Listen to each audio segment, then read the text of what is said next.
Is this the best book ever written? Yes. And that's coming from a girl who has read a lot of smut in recent years. Did I cover my boobs in highlighter? Yes, I absolutely did. They're making their internet debut. I have to. I feel more close to this woman than any other woman I've ever felt close to before. Even my mother.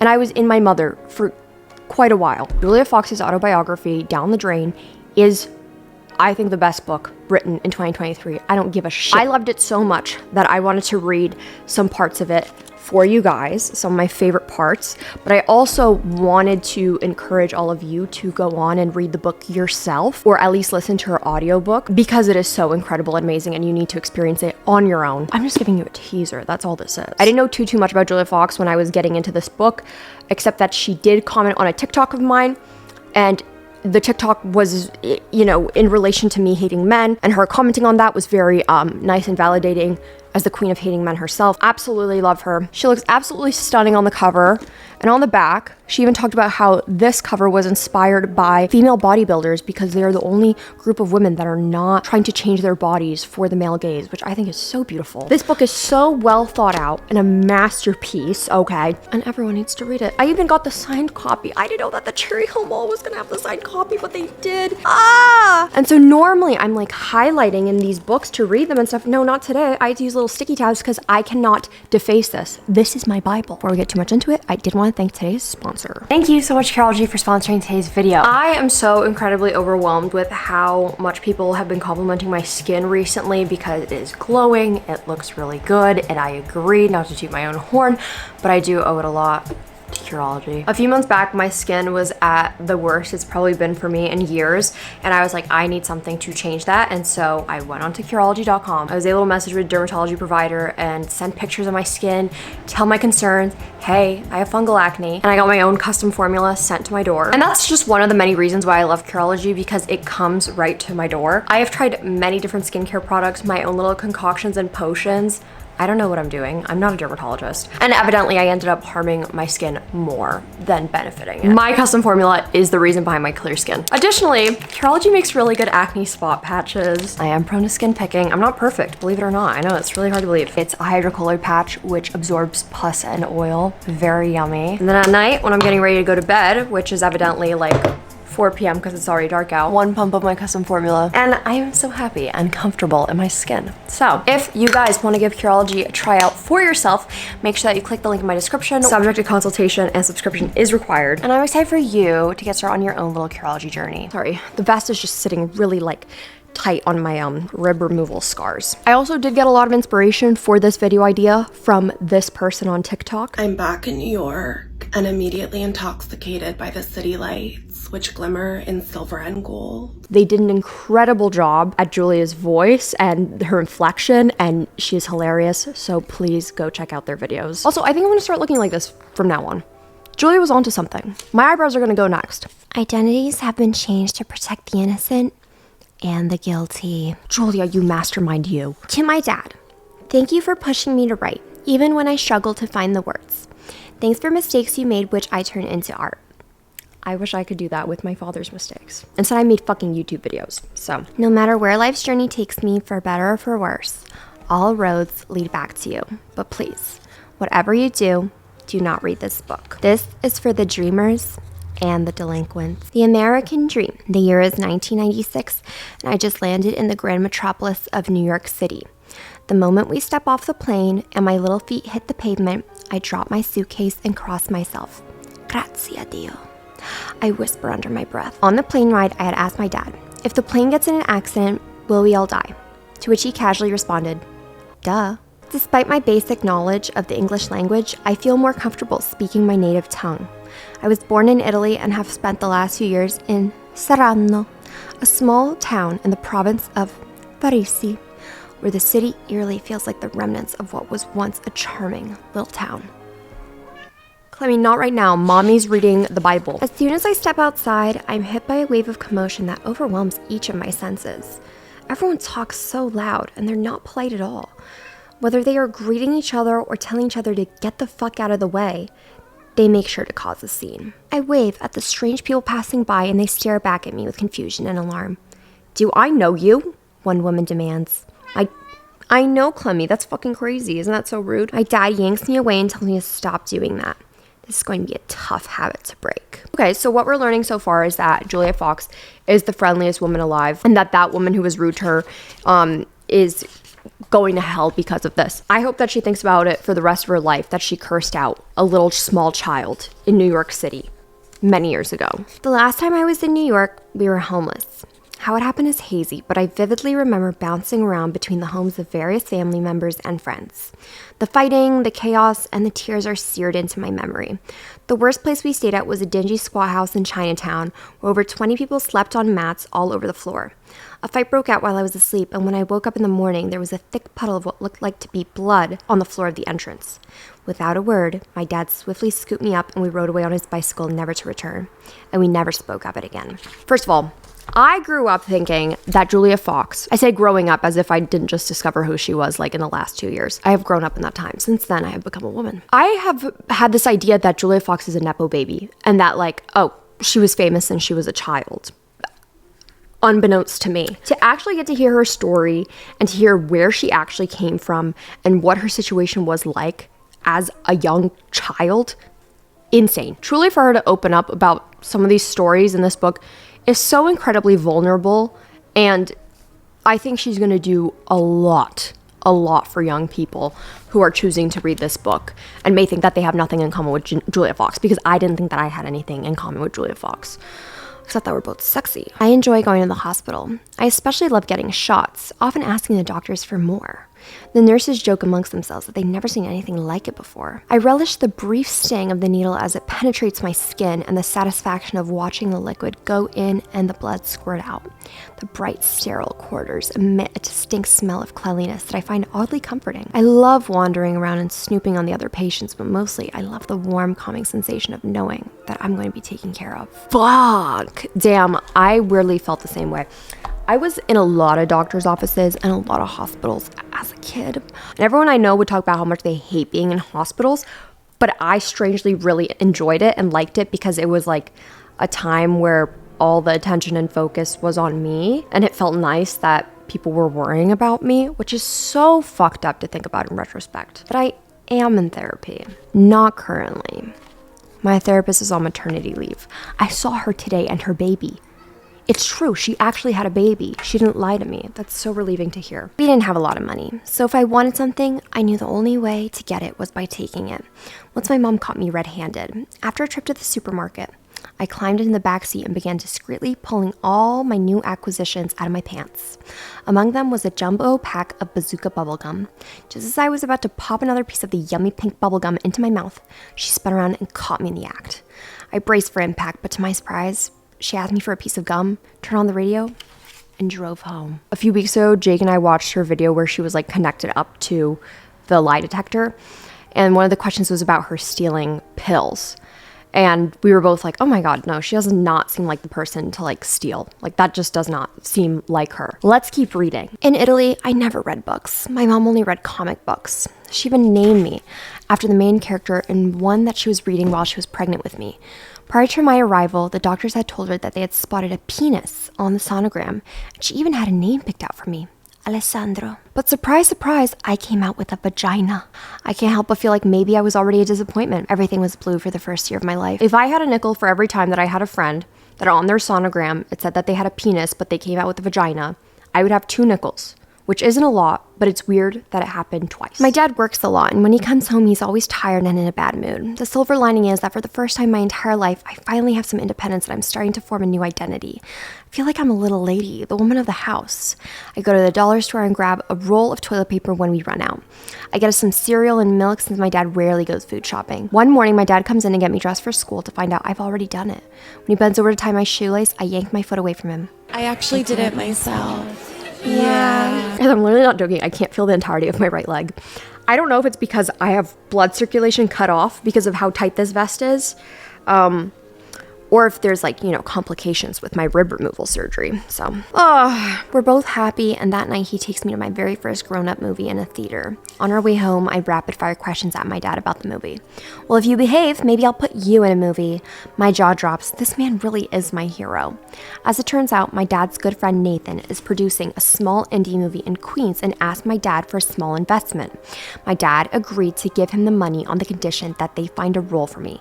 That's showbiz, baby. Yo, fuck my dad. I appear in one flashback buried among the rubble of a war-torn village. It's grueling labor, and I don't even have any lines. It's also repetitive and underwhelming, not at all like the Fifth Element movie. This turns out to be one of the many bad investments on my dad's part, because as soon as the movie's wrapped, I guess there was some argument over finances that led to Nathan being found guilty of murdering the director of Fire Dancer. His severed body parts were discovered in a suitcase on a random street in Queens. As you can imagine, this put a big delay in the completion of the movie, being that both the producer and the director were permanently out of commission. A few years later, we would receive an invitation in the mail to attend the premiere of Fire Dancer at the Tribeca Film Festival. We said fuck it and went to go see it. They cut out my part. How her life is so interesting at like the age of 9, I wish I knew. My odd behavior draws the attention of my teachers, who alert the school therapist, who then alerts the social worker that I'm displaying troubling signs. At first, I'm thrilled about being plucked out of class every day for an hour or two. You know what? That was me when I found out that I was gifted. And they were like, don't rub it in the other kids' faces. You're gifted. You get pulled out of classes. You're a gifted kid. Did that shit go to my head? Yes. People tell you that, gifted kids are plagued by like all of the pressure that is put on them to succeed when they're older. No. I was plagued by my ego getting so fucking massive and way too big for my little fucking prepubescent body, because I thought I was the hottest shit ever for being a fucking gifted kid. That is the real issue that we should be worrying about with gifted kids. I suck on cherry cough drops while she takes notes on a yellow pad. Do your parents get angry at each other? I fidget in my seat. My dad says my mom has mad cow disease. My dad is notified of my behavior and enrolls me in transcendental meditation classes. I don't know what this means, but I overheard him telling the instructor.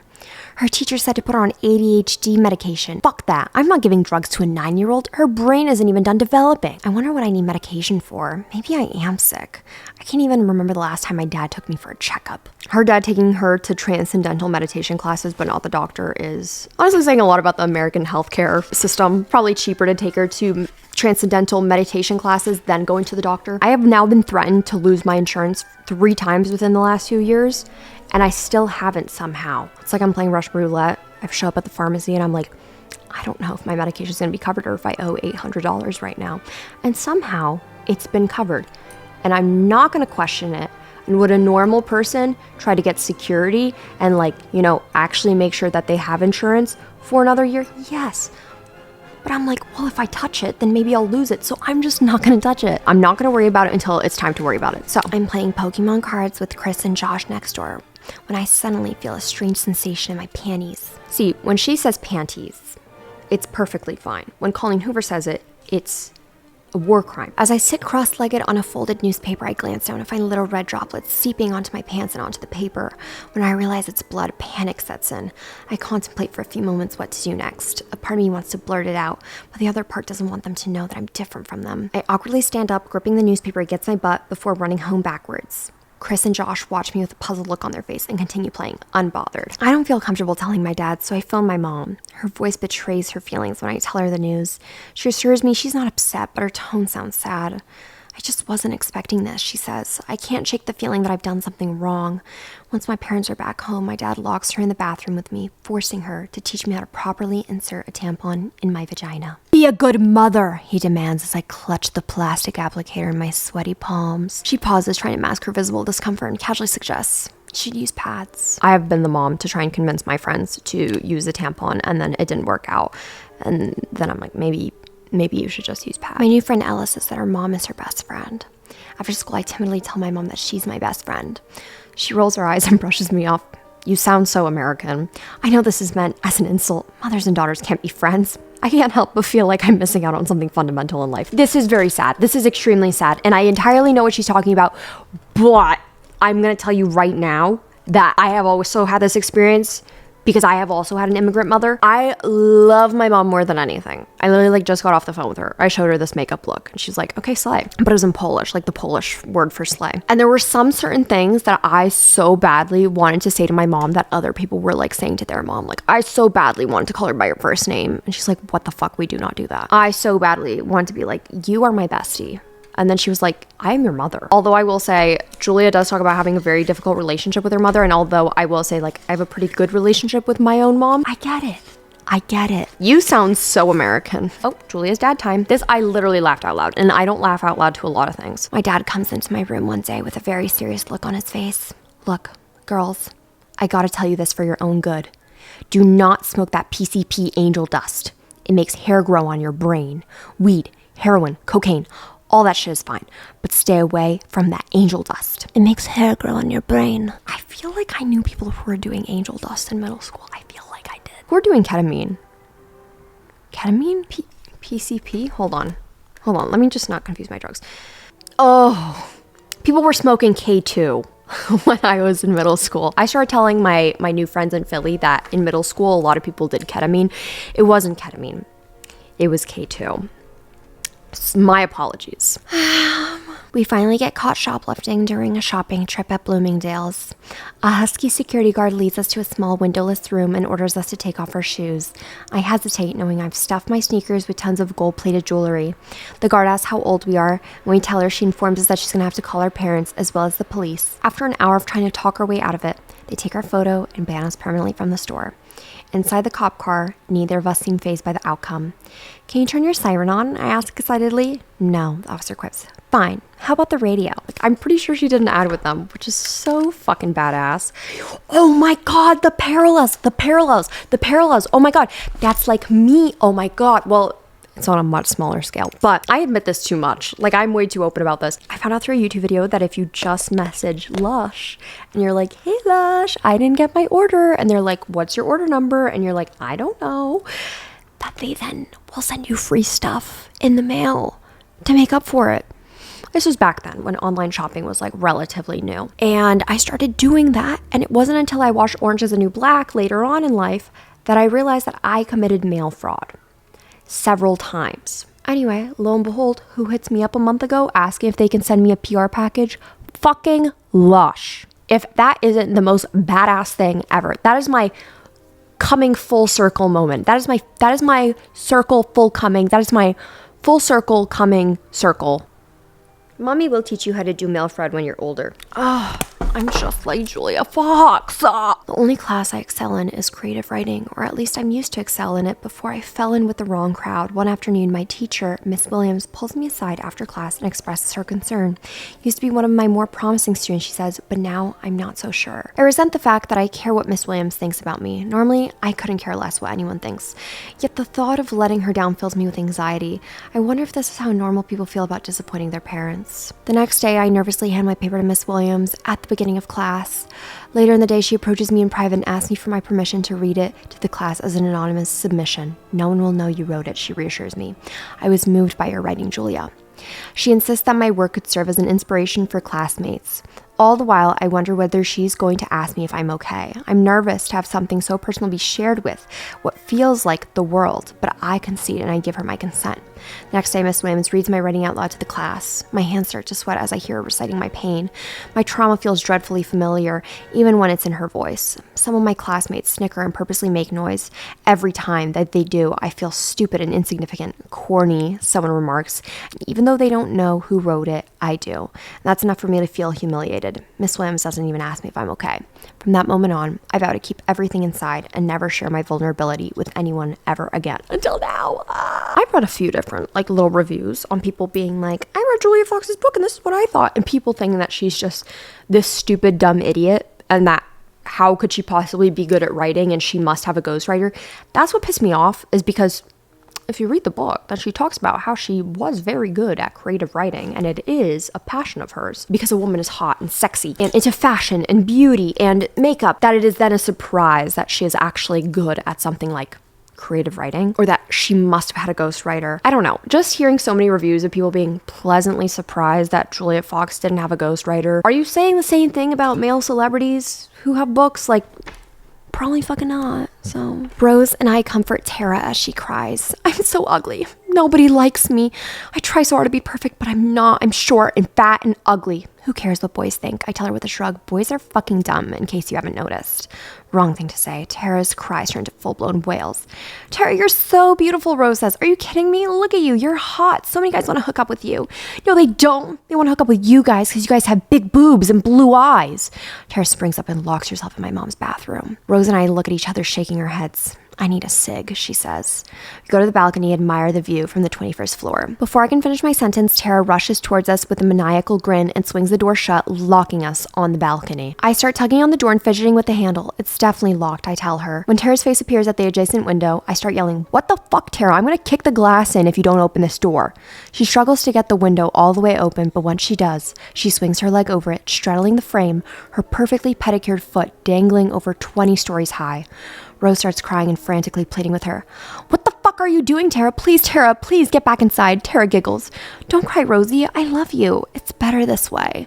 Nobody wants me. Nobody loves me." She swings her body over and scales the side of the building until she's on the ledge on the balcony facing us. It would just be better if I died. Rose is sobbing now, and I have to force myself to cry. It's like I'm here, but I'm not. I see her and I hear her, but I'm not there. The storm starts going down, and after what feels like forever, we finally convince her to retreat. Through the glass, she makes us promise we won't be mad at her for what she did to us. We promise we won't tell a soul, and we won't hold it against you, we tell her in unison. Once she's convinced, she releases us. Her entire demeanor changes back, and she's back to normal. "Are you guys hungry? Do you guys want some pizza rolls?" She asks us with a warm, inviting smile, as if she didn't just almost force us to watch her kill herself. "I have to go home," Rose says with a frown. "My mom is going to be pissed if I come home late again." "Me too," I say, avoiding eye contact. "I feel like you guys are mad at me," Tara whines. "Oh my God, never," I say. "We are totally suicidal too. Don't even worry," I reassure her with a hug, and we get the hell out of there. "Oh my God, never. We are totally suicidal too," has the exact same energy as, "No, don't kill yourself. You're so sexy." We drink a few beers, and when it's time to go to sleep, he hands us each a pair of boxers, and we all squeeze in his tiny twin bed with him in the middle. I lie there for what feels like an eternity, hands sweating, heart pounding, thoughts racing through my head. He suddenly turns onto his side to face me. I wait a few seconds and follow his lead. My body is parallel to his now. I scoot my butt into his lap. A few seconds elapse. I feel something hard crawling up my backside. Oh my God, I think to myself, he has a boner. My hormones are on fire as I feel my vagina tingling. I want to slide down it so bad, but I'm a virgin, and Alex is sleeping in the bed with us, and his brother's in the same room. How the fuck did my job turn into this? I am eternally grateful. Believe me, I am more grateful than anyone has any idea, and I have loved making YouTube videos more than I ever have in all the years that I've made them. But did I think I was going to be doing exactly this? No. And am I extremely pleased with it? Yes. One morning, the head priest in charge of our school comes into our classroom with a grim look on his face. "Go home, pack your bags, we're going to Rome. The Pope has died." I hear gasps as my classmates hug and cry on each other's shoulders. I remember when my mom was crying when the Pope died. I was like, are we related to him? And then I grew up thinking that we were related to the Pope for the longest time. Anyway, my step uncle has had lunch with the Pope though. I asked them what they talk about, and then everyone got mad at me. I was like, what do you guys, no, dead ass, what do you guys talk about at your little Pope and priest luncheon? And no one wanted to fucking tell me, whatever. I'm just glad for the half day and can't wait to get home and watch my favorite reality dating program, Uomini e Donne. As I flipped through the channels, I met with the music video for One of Us on every single channel. Images of the Pope are broadcast on loop. Footage of the smoke signals from the Vatican take over my television set. I can't escape it. The next morning, we meet at the train station, and after 2 long train rides, finally arrive in Rome, where we are met by thousands of mourners. We join the crowd, waiting to get a glimpse of the dead Pope's body. Who's calling me? I'm talking about the dead Pope. I was just talking about the dead Pope. Oh, it's okay. You hope the Pope's okay? We join the crowd waiting to get a glimpse of the dead Pope's body. A helicopter flies overhead and someone screams that it's George Bush. The line into the cathedral is miles long and barely moving. My feet hurt. I'm starting to get cranky. I smoke my last cigarette. I ask my friend Leonardo for one, but he says he's running low. This sets me into a rage. I flip him off and call him an asshole. Everyone must kneel before the Pope's casket and say a quick prayer. It's finally our turn, and I guess being in the presence of a dead body has made me have a change of heart, because when I spot Leonardo, I say sorry for yelling at him. We hug for a millisecond when I feel a strong grip on my shoulder. The head priest rips us apart, swings me around, and slaps me in the face in front of everyone, including the dead Pope. I'm stunned. This behavior is unacceptable in the Vatican, you animal. I'm frozen. Leonardo is speechless. Why didn't you get slapped? I ask him. He shrugs and scurries away from me. The rest of the trip, I'm fuming. Did I seriously just wait 16 hours to get slapped in the face in front of the dead Pope? I didn't even get to have my moment with him. Best fucking line in the book. Like, it only makes sense that she would be able to see the Pope's dead body in person. Like, I know, yes, a bunch of people in Italy did get to see the Pope's dead body, but Julia Fox being one of them makes complete sense in my mind. Julia Fox getting slapped in front of the Pope's dead body also somehow makes sense, unfortunately. Okay, this is where we get introduced to her fuck-ass boyfriend, Ace, who is like the worst person in the entire world. Is Rose out of rehab? I whispered to Trish through the music. Trisha Paytas. I forgot to tell you guys that Trisha Paytas and Julia Fox are friends. Yeah, but she won't talk to anyone anymore. She has new friends. The bathroom door swings open and a tall figure appears in the doorway. As he makes his way toward us and the light hits his face, I recognize him. It's Ace, Rose's ex-boyfriend. He walks to the center of the room, commanding everyone's attention with his stance. He notices me and doesn't say hi. Instead, he reaches out and drops a white pill in my hand. I study it for a moment, holding it up to the light. Is that a naked lady, I ask? They're the best ones, Trish says. Take it. I pop the pill into my mouth and contemplate spitting it back out when their backs are turned, but Ace will not stop staring at me. He looks different in person than in the over-edited MySpace photos. Oh, so he's a catfish. His skin is milky in contrast to his jet black hair. His high cheekbones and sharp features are made more defiant by the clenching of his jaw. He asserts dominance over us like an art form. I can feel everyone's eagerness to please him. He makes a joke and immediately turns to see if I laugh. I do. His dark, beady eyes dart around the room as he catches every subtle movement. His eyes are everywhere, and I feel them peering into my soul, trying to figure me out. You really Italian? Yes. I nod. Yeah, I live there. He licks his lips as he talks. You speak Italian? Si. I say with a giggle. He nods in approval. Your family's in the mob? I shake my head no, when I'm suddenly hit with the warm wave of euphoria crawling up my spine, enveloping my entire body. My brain feels like it's getting tickled by a feather. Anyway, so that's when she did pills. You have to read the book to find out more, okay? This is Julia's story, not mine. Let's get tattoos, I say enthusiastically. I can tell by Ace's expression that he's uncertain. If you love me as much as you say you do, then it shouldn't be a problem. He looks me in my eyes and says, okay, if we do this, you can't ever leave me. Okay, done. And you have to move back to America. Shit. My mind jumps to my life in Italy and Veronica and my grandpa. I push the thoughts out of my head and say, okay, I will. As I sit in the chair getting his name tattooed on my wrist, Ace seems restless, maniacally tapping away on his silver razor. The tattoo artist starts asking me, how long have you two been together? Before I can answer, Ace interjects, it doesn't matter how long we've been together, just do your job. The rest of the session is awkward and quiet and not at all romantic. It's past midnight when we get back to Kyle's apartment. I rush inside and proudly show off my new tattoo. Trisha Paytas seems concerned but forces a smile anyway. Meet me in the bathroom, she whispers and walks away. Oh, Trisha Paytas is also a Strokes fan. I forgot to talk about that. That's crazy. It's like a kind of an unknown fact about her. Fast forward to when Julia is back in Italy. Julia sneaks back to America, is living in this like bougie house with Ace and some of his friends. His name is Patrick, Ace whispers. His family owns this apartment and the one next door. He's a private school kid who wants to feel like a gangster. I'm having a party here tonight, Patrick says, but y'all can crash here for as long as you need. What's the printer for? I ask naively. We're making money, Ace says. This is the only printer in the world that can do it, Patrick says proudly. He drops a $50 bill in the scanner and copies it exactly. I pull it out, examining it against light. It's not right. The texture's off. It's too dry. I need an iron and some butter or oil. Ace watches in amazement. Patrick nods, runs to the apartment next door, and returns with the butter. Ace watches in amazement as I take over the operation. First, I drench the paper in butter, then I iron it dry, and then I put it through the printer. The money feels smoother and more realistic this way. I don't know how I know how to do this. I just do. It's strangely instinctual. It's like when they say that mothers just know how to take care of a child after they have them. Like they just know what to do, or like even animals just know how to take care of their young. Julia Fox being instinctual with money makes perfect sense, even if the money isn't real. With a heavy heart, I follow Ace's mom out of the apartment, choosing to leave behind all the humiliating secrets trapped within those walls. I'm struggling to mask my anger on the bus ride to City Hall when it becomes too much to bear, and I blurt out, "Did you know Ace's girlfriend before me?" She eyes me suspiciously and nods in response. Yes. Why? I take a deep breath before continuing. What does she look like? She pauses for a moment. Not nearly as pretty as you. Don't worry. I can't help but smile at her words. Did she have huge tits? Ace's mom nods with a hint of sympathy in her expression. Yeah. The poor thing had very bad back pain. Is my boyfriend cheating on me? Maybe. But I also do have some sympathy for the girl having really big titties and her back hurting. So I'm gonna let it go. Hate Ace. Like, I don't think anyone fucking likes Ace. Like, literally the worst person ever. But look, I know you hate me, but I really want to be a better man for you. His voice trembles. I feel his anguish through the phone. You have no idea how miserable I am here. I got jumped yesterday. They had to take me to medical, and all I could think about was how I didn't want to die before telling how much I love you. I take a deep breath. The sweat from my palm trickles down to the receiver as I twist the cord tightly around my other hand. I start to feel bad for him. Please, Julia, just say something to me, please. I only have 1 more minute left on the call. Why did you get jumped? I was hogging the phone trying to find you, he says. I smile. You deserved it. It's your karma. I know.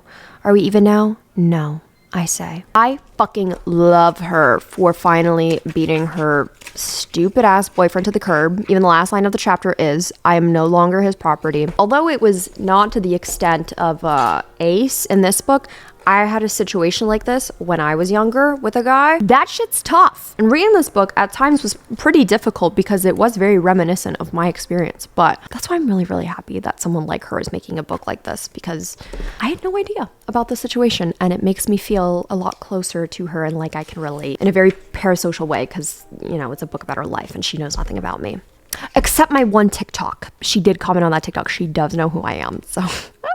When I finally get out of the hospital, my dad enrolls me in a public high school downtown, and I change my cell phone number. My dad intercepts the letters from Ace and hides them from me. I slowly start to feel free of Ace's grasp. He doesn't dictate my every move anymore. He somehow gets my new number and the calls start coming in. I can screen the ones out coming from the island. It's when he has other people three-way calling me that it gets tricky. It doesn't affect me, though. His threats fall flat. I smoke so much weed and pop so many pills that I wouldn't give a fuck either way. I laugh when he tells me he's going to kill himself. I encourage him to do it, taunting him, screaming, "You won't!" before hanging up on him. I feel nothing. It's like that part of my brain is shut off. No comment. But she's a big badass for that. Chapter 6, Mastermind. I need to get a job, not only to fulfill my probation requirement, but because I have no money.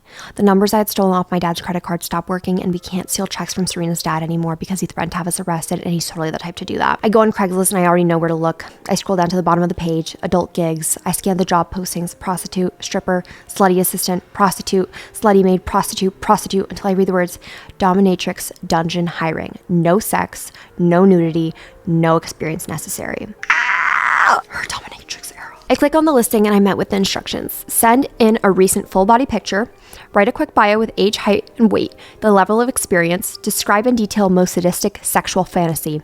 Easy. I pull what I think is a good photo off my Facebook page and I begin tapping away at my keyboard. I don't have experience as a dominatrix, but I certainly have some experience in hating men. Why can't I feel my right leg? I don't know if anyone else experiences this. I don't know if I'm the only person, but when my leg falls asleep, sometimes my vagina also falls asleep, but only half of it. Only one half. And it's always the same half. I've given out a lot of information today. First, rib removal surgery. Now my numb vagina. My most sadistic sexual fantasy. You're completely naked and tied up on your knees. You're scared of what I may do to you, but you're also aroused to desire me with every fiber of your being. I'm wearing a black lacy bra and a thong and a black leather stilettos. I walk towards you, my panties now parallel to your face. You drool for me. You stick out your tongue. You want to so badly taste me, but you know the rules. Unless you take pain from me, you can only look and not touch. You beg me to let you kiss my big juicy ass. I'll allow it, but only if I can step on your cock. That is my next cover letter to my next job. What job can I possibly get after making these videos? I don't fucking know. However, someone please hire me to do your audiobook. I will do that shit. So she gets the job, and her name is Valentina. That is her dominatrix name. Valentina, you're up. She barks, jolting me out of my thoughts. I stand up nervously and stare at her, unsure what to do next, but too scared to ask. What are you waiting for? She yells. Get dressed. I spring to my suitcase and hastily search through my bag. What am I looking for? I'm not sure.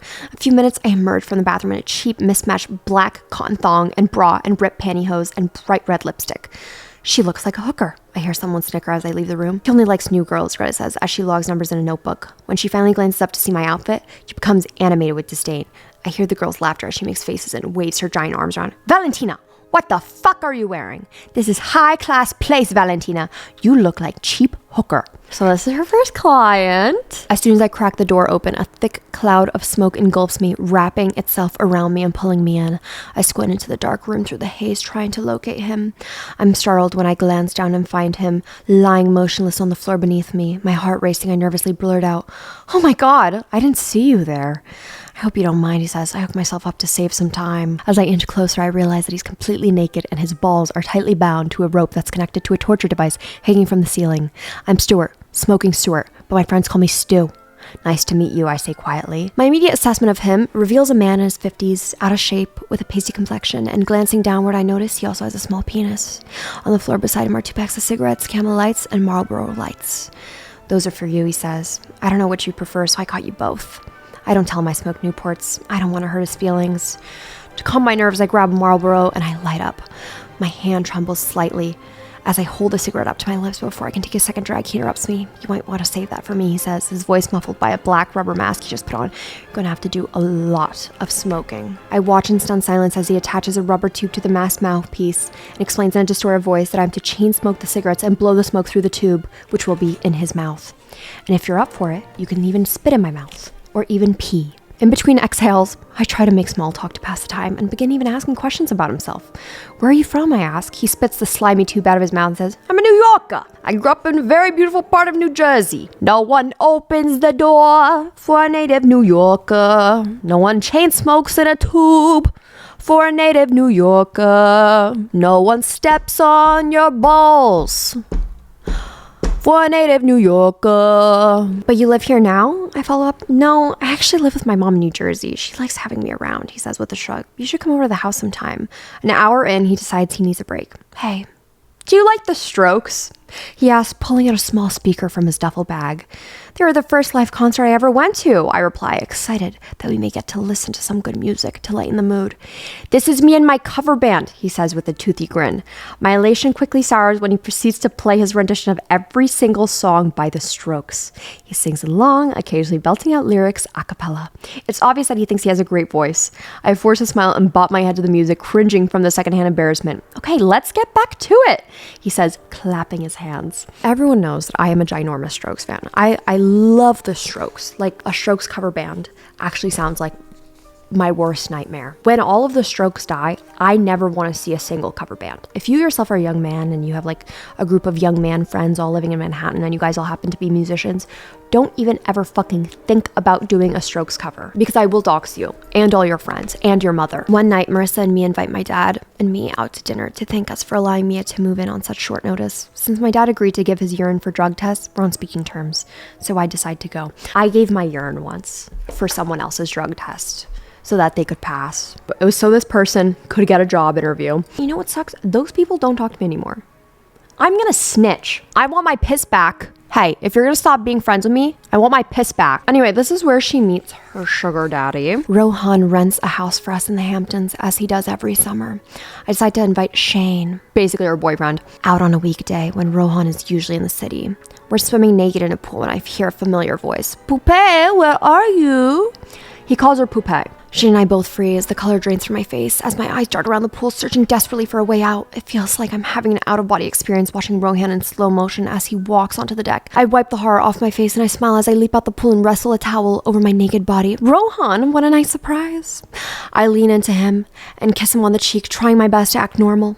I see the confused look in Rohan's eyes and blurt out, "This is Marcelo, my gay hairdresser." Shane smiles and does a little wave. How do you think the straight man waved, It doesn't look very gay to me, Rohan says. Shane's farmer's tan, tattoos, and gold chain are a dead giveaway, but I gasp. Go ask him if you don't believe me. My voice trembles. Is it just you two here, he asks. More people are on their way. Liana and Vicky are coming with a few other friends. No, you've been acting differently. Something is up, Julia. I get defensive. I just want to be a regular girl sometimes. Being your poopy, it's poupée. He corrects me. Okay, well, whatever it is, sometimes I just want to chill. I just want to be a regular girl. Being your poopy's a lot of hard work. What's that one line by Ice Spice? I'm the shit, I'm that bitch, I'm Miss Poopy. That's the craziest line ever. I'm Miss Poopy. Ice Spice can say anything and it's sexy, so Miss Poopy is fine with me. So then Rohan and Julia's mom decide to meet up together because Rohan thinks that Julia's cheating on him, which she is. But, and they're like, give us your phone. And then she's like, no. And then she breaks her phone. Anyway, as I stand in line, the situation sinks into me. And fear takes over. I'm going to lose it all. The apartment, the fashion line, the money for college, everything. His words echo through the walls of my brain the same way the judge's words once did. Your whole life down the drain. Your whole life down the drain. Your whole life down the drain. Down the drain. This book was supposed to be called Masterpiece originally, but I think Down the Drain is like the perfect fucking name. Julia, check your text now, Leanna yells into the phone. I click on a screenshot of an Instagram account impersonating me. The handle is at Mistress Valentina, and the bio is a list from all my specialties, including ass worship and golden showers. I feel like I'm about to faint. I scroll through my Dom photos from years ago and click on the following tab. This account follows my employees, people I work with professionally, acquaintances, and even family members. I try so hard to put my past behind me, but here it is again, making its way into my future. I tell them with tears in my eyes. Why don't we do a story about this? Vicky asks. I look up at her confused. A Mistress Valentina story? An ode to the past, but incorporating the brand, and maybe you can talk about cyberbullying, she says. My friend at ID will run it on their website. Will you let me tie you up? I ask with a hopeful smile. The photo shoot is a success. I do Vicky's hair and makeup, style her in clothes I design, and dangle her from the ceiling. ID loves the images, and they run the story a few weeks later. I'm not going to let the haters ruin my life. I'm owning my history, and I feel closer than ever to Vicky and Liana, who keep supporting me no matter what I do. It starts to feel like we're on our own deserted island, and we start seeing who our real friends are. I think Vicky and Liana were there the other night because I was at the fucking same Doja Cat show as Julia Fox, and I didn't know because I could have gone up to Julia Fox and be like, hey, managers didn't email me back, but I was just wondering if you want to be on my YouTube channel. I love you, Poupée, please. I need a miracle. I tell Vicky around Christmas, I'm not doing well. A few days later, I get a text from an old friend asking if he can pass my number along to a famous artist who's been asking about me. I don't think much of it at first. I've hooked up with celebrities before, and I already know they're only after one thing. So exhausted looking after Valentino by myself, I don't have the energy to embark on a new adventure. But I think back to the medium in Long Island who told me Gianna would be living through me. She says she doesn't want you to sit around and be boring. Gianna was such a huge fan of this artist. She quoted him often and even ran up on him at a party to get a photo with him once. She would have wanted me to do this. I give my friend permission to pass my number along and shift my attention back to trying to clean the mess I've made of my life. A text from the artist arrives shortly after, followed by dozens of phone calls. We talk for hours. Well, he talks for hours and I mostly listen, occasionally chiming in. When he does listen to me, he loves my ideas and thinks I'm really smart. Coming from him, this feels like a huge compliment. I'm giddy during this time. It's like he breathed a new life into me. You know what? So many people, I think, wanted to read this book because they just wanted to know everything about the Kanye West situation. Genuinely, that is like the least interesting part about this book because Julia's life is far more interesting than the small little blip that is the story about Kanye. If there's anything that I've learned about this time with Kanye, which like isn't anything really new, like we all knew this, he was a bigger dick to her than we ever knew. And thank God she never signed an NDA. A few minutes, he motions for me to get up and follow him. He leads me through a crowd of screaming fans and iPhone flashes towards the back of a club. He opens a little door and we emerge from the chaos to a quiet little parking lot. It's empty except for a few guys who are starstruck once they realize who I'm with. The artist starts peeing on the wall and I quickly jump in front of him. You better not take any pictures, I yell at the boys who already had their phones in their hands. Why the fuck couldn't Kanye West go to the bathroom? Like in an actual bathroom. Once he zips his pants back up, he puts his arms around me and pulls me in close, kissing me passionately. He doesn't care about the boys in the parking lot or the fact that at any moment someone could take a picture of us. You make me feel like my high school girlfriend, he says with little explanation. The first time that I heard her say that, both Adam and I were listening and we're like, did she mean to say that he feels like his high school girlfriend? Or was that just like miswriting or what was that?